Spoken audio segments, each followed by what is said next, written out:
Hello, I'm Dr. Armaan Pandey. I'm a consultant psychiatrist and I'm going to tell you something about depression today. Now, we all know depression is a very common illness and it's very likely that you have come across someone who has suffered from depression, maybe a family member, maybe a friend, a colleague, an acquaintance. I'm going to tell you 3 things that you should never tell to a person who has depression. The first and foremost is never ask them why are they depressed. We often feel that a person has depression because of certain problems in their lives, like a bad relationship or some problem at work or some issues with someone, financial issues. Now, these problems can be a factor in depression, but they are not the cause. Depression is a very biological disease. It happens because of certain neurochemical disturbances in the brain. In the same kind of stressful environment, not everyone is going to get depressed. When we ask this question, why are you depressed, we are implying that you should not be depressed. Sometimes it may be misinterpreted as I'm too weak and therefore I'm depressed. I'm not able to handle my situation, therefore I'm depressed. This may make that person feel more miserable. So refrain from asking this question.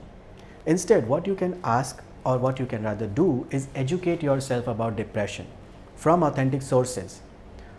Consult with the psychiatrist, ask the doctor what are the causes and what you can do about it, and help the patient understand these causes, because they themselves might be blaming them for the condition that they have. This is how you can be helpful. The second thing that you should avoid completely when interacting with a person who has depression is telling them what to do. Often I hear family members tell the patient that go for a walk, start exercising a little bit, take a vacation, or go engage yourself in some activity, do work, eat this, don't eat that. Now, of course, the intention is very good. You're trying to help out this person, and a lot of times these things do help us feel better.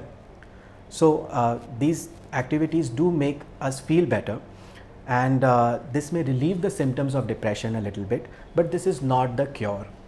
And the second problem is that a person who has depression has very low motivation and energy to do even routine things. For them, getting up out of the bed, brushing their teeth, taking a bath, getting ready for work, going to work itself is a big task. And on top of that, if we add morning walks, it becomes a further burden on them. When they're not able to accomplish that, they feel even worse about themselves. So refrain from doing that. Instead, what you can do is ask them, how can you help them? So ask them, what can I do for you, instead of telling them what you think they should do. This definitely would be more helpful. The third thing that you should be very, very careful of is never tell them, just forget about it or get over it. Because depression is not like a switch in our brains which can be turned on and off. Today I will decide to be depressed and tomorrow I will not be depressed. Just like a person who has physical illness is advised to take treatment, to take some rest and then get better.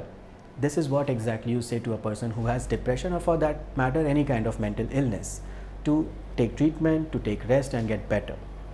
Do not ask them to just forget about it. I hope that these tips are useful to you. For consultation, you can contact me through lybrate.com.